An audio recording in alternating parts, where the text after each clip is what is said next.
The video premise here is pretty simple. I'm going to tell you about how Vanguard characters work because some are just plain weird and antithetical to what their kits suggest, and most of you don't know how to tank anyway. In the future, there will be a video about how to shut them all down, as well as videos for other classes and how to shut them down. The goal here is preventing you from having a stroke when you're trying to figure out what to play. When you're done, you should have everything you need to know to play whatever Vanguard you feel like picking up. A fair chunk, if not the majority of this, may take place in the training range. I don't know yet, we'll see. It's just the most controlled environment available when it comes to testing. If I miss any secret or forbidden techniques, feel free to leave them in the comments.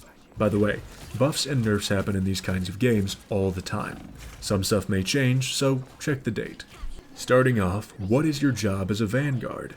Your purpose on the battlefield is to set the pace for a match.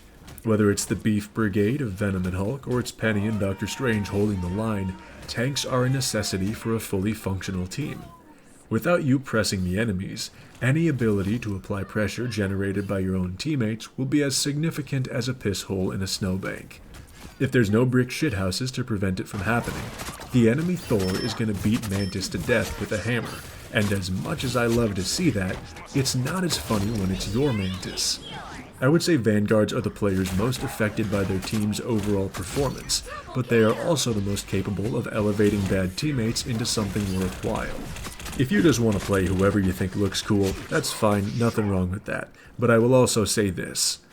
I encourage anyone who is truly trying to learn this game to begin playing on Vanguard.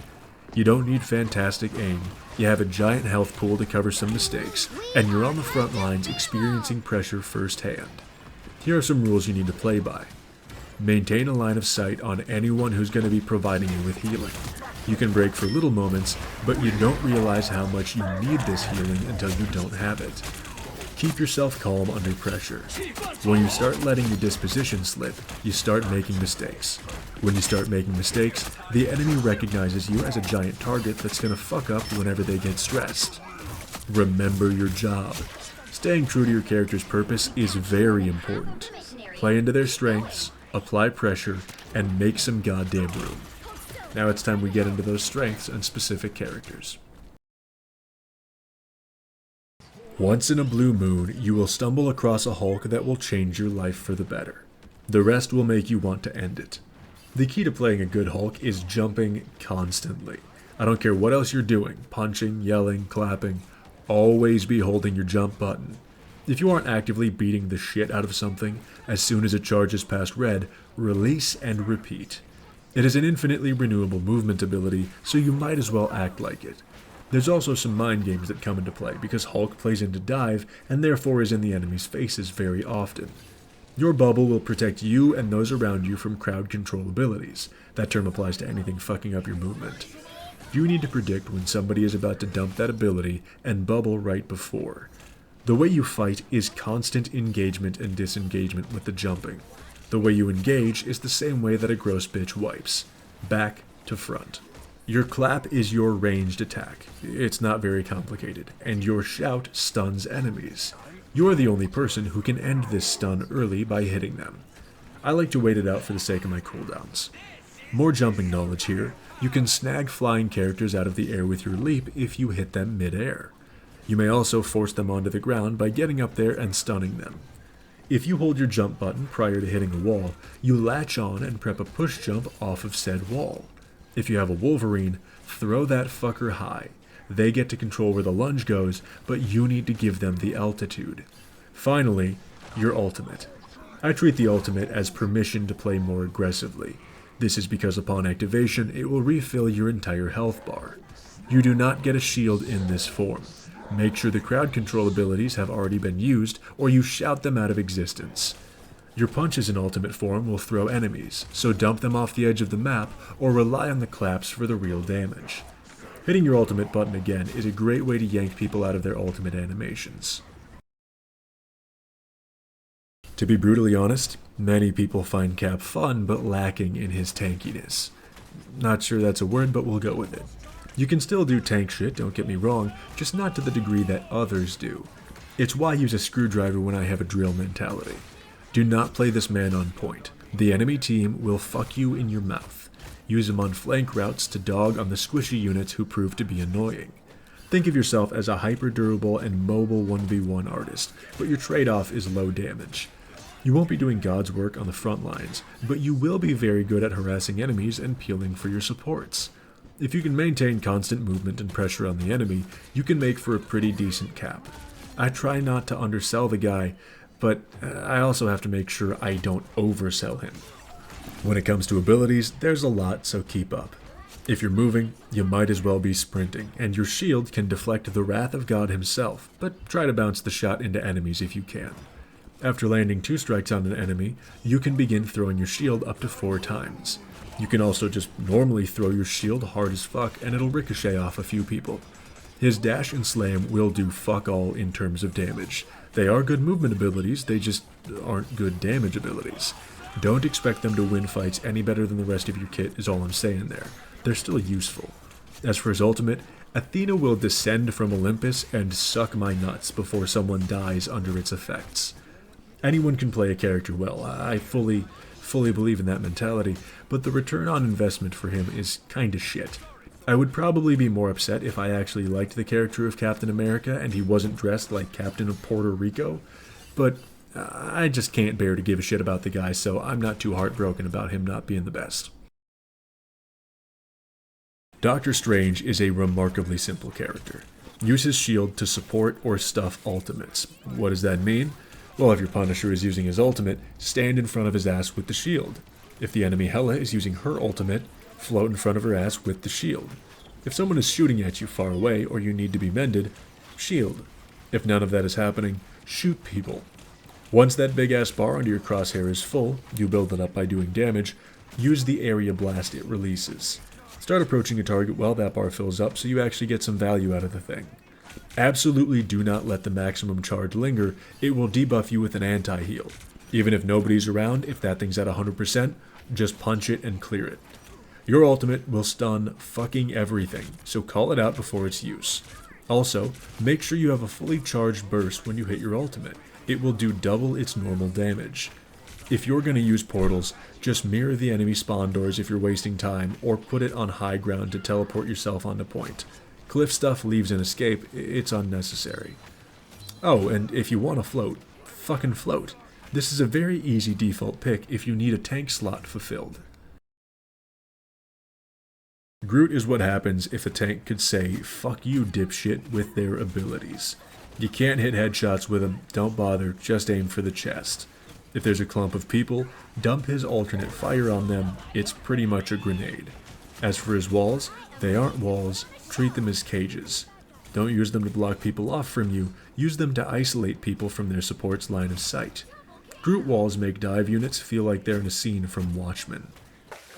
None of you seem to understand. I'm not locked in here with you. I'm Groot. You can also use walls to infuriate snipers by utterly rat-fucking their sightlines and wasting their time. Coordinate your ultimate with your duelist's ultimate and fire into the largest concentration of enemies you can find. Then your duelist will delete all of the rooted opponents with their massive burst damage.